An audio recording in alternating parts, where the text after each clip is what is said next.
Ketika orang jadi anggota DPR, pinjem Bank Jabar, rata-rata orang beli mobil. Saya enggak, saya beli kambing. Mobil mah mau anakan, rusak. Saya beli sapi, saya beli sawah yang nilainya terus meningkat. Setelah itulah saya berpolitik, semakin luas pergaulan, kemampuan ekonomi saya semakin baik. Dalam abad sekarang, berwirausaha, berpolitik adalah satu kesatuan. Tidak mungkin seorang politisi tidak mengenal wirausaha. Dia akan berat bebannya kalau tidak mengenal wirausaha. Karena apa? Karena seorang politisi itu esensinya adalah menghitung APBN, menghitung APBD. Menghitung APBD kalau tidak punya entrepreneurship, maka kerjanya hanya ngabisin duit negara. Tapi seorang entrepreneurship, maka setiap tetesan uang yang keluar harus memiliki output, outcome, dan benefit bagi publiknya. Sehingga anggaran negara itu harus memiliki semangat entrepreneurship, melakukan perubahan, melahirkan multiplier efek ekonomi, melahirkan multiplier efek usaha, sehingga semua orang berkembang. Tidak perlu ragu lagi untuk memilih pemimpin seperti Kang Deddy Mulyadi. Beliau sangat mampu membawa Jabar maju di tangan beliau. Keselarasan yang dimiliki Kang Deddy dari pemikiran, perkataan, dan tindakannya sangat menyatu menjadi aksi nyata untuk memajukan bangsa.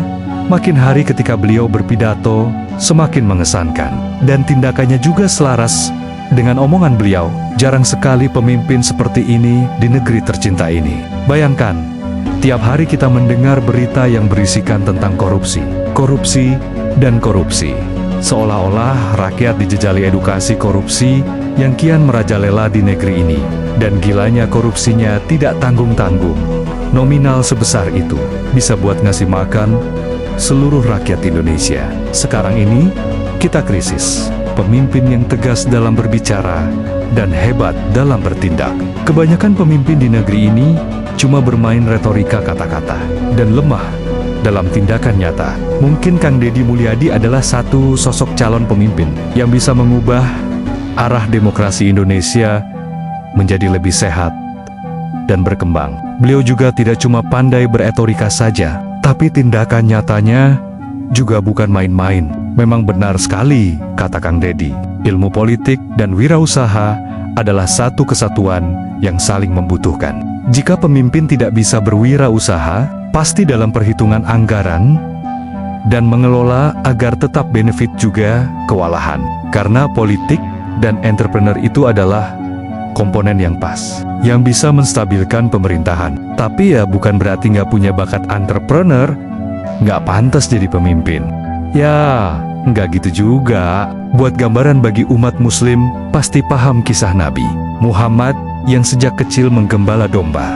Dan pas di usia 40, diangkat menjadi nabi terakhir. Dan masa kepemimpinannya sangat memberi inspirasi bagi seluruh umat. Ini hanyalah contoh saja.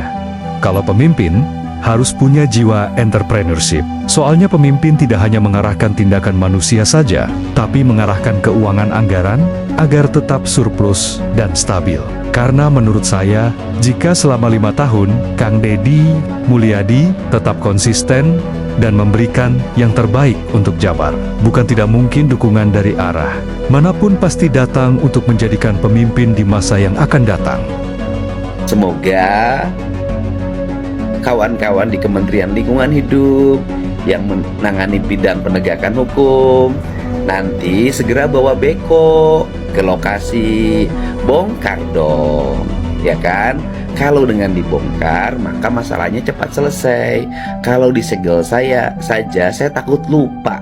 Nanti sudah kemarau, segelnya masih ada tapi bongkarnya tidak jadi. Yuk kita sama-sama bareng bergerak melakukan tindakan-tindakan yang lebih nyata. Karena apa? Karena alam butuh tindakan nyata kita. Kita sudah terlalu lama deh berdosa sama alam. Mari kita bertobat dengan melakukan tindakan-tindakan yang lebih dirasakan manfaatnya bagi alam dan kemanusiaan. Jembatan yang kemarin sampahnya dikeruk oleh kami bersama pemerintah Kabupaten Sukabumi dan seluruh warga didukung oleh Dandim dan Kapolres sudah mulai dibongkar, dan nanti rencananya akan dibuat jembatan melengkung dan kemudian sungainya dikeruk. Kemudian sampah bekas bangunan yang dibongkar di puncak hari ini sudah mulai diangkut seluruh langkah-langkah ini merupakan langkah-langkah harapan bagi kita untuk mengembalikan fungsi-fungsi sungai, fungsi-fungsi gunung. Tetapi seluruh langkah ini tidak akan berarti manakala PTPN tidak menghentikan alih fungsi lahannya, tetap membuat KSO-KSO dan tenan-tenannya meneruskan pembangunan di areal daerah resapan air, di areal pegunungan.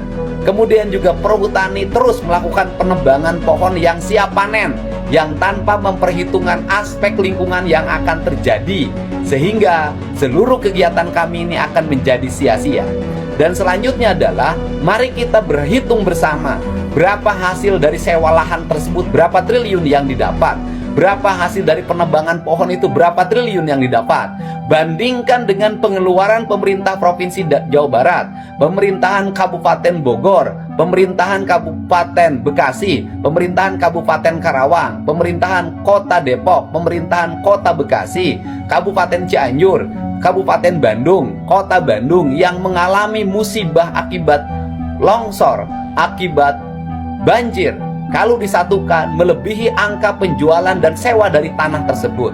Untuk itu saya harapkan pihak perhutani dan PTPN, mari minggu depan kita duduk bersama, kita bikin rencana dan evaluasi yang tepat. Jangan sampai kita berjalan sendiri-sendiri. Kami sibuk menangani, Anda sibuk menikmati.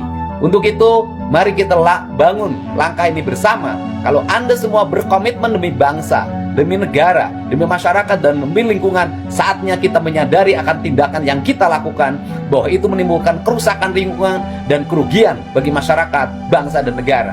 Salam untuk semuanya, mari berubah. Hanya dengan berubah, kita hidup ini akan mendapatkan berkah. Hutan, urusan banjir, urusan segala macam, saya akan ngomong keras. Saya dari dulu jawaban tuh banjir, tahun kemarin jawabannya itu jalan, tapi Bapak nggak ngasih solusi. Tugas Kementerian Lingkungan itu atau bersifat tegas, sikapnya adalah menjaga lingkungan dan menjaga hutan. Seluruh dinas, seluruh kementerian harus tunduk pada rekomendasi Kementerian Lingkungan Hidup. Pembangunan ini tidak recommended karena akan mengakibatkan ini. Pembangunan ini tidak recommended karena akan mengakibatkan ini. Pembangunan ini tidak recommended karena akan mengakibatkan ini. Kawasan ini tidak boleh ditebang karena mengakibatkan ini. Sifatnya mutlak. Hukum alam itu hukum mutlak, tidak bisa digeser-geser karena kausalitas. Resiko apapun harus diambil. Kenapa? Karena ini mutlak. Hukum alam nggak bisa ditafsirkan dan nggak bisa ada rekayasa alam. Untuk itu, fungsinya adalah menerangkan, memberikan sesuatu gambaran nih Pak, negatifnya ini, positifnya ini, jelasin. Tidak bisa Kementerian Lingkungan Hidup mengikuti keinginan kementerian lain.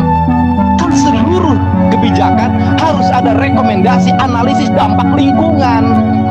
Karena ini kuncinya, ini akibatnya segala sesuatu tidak berpegang teguh pada prinsip. Ikuti gaya menteri lama. Kan ada menteri yang tidak digeser-geser.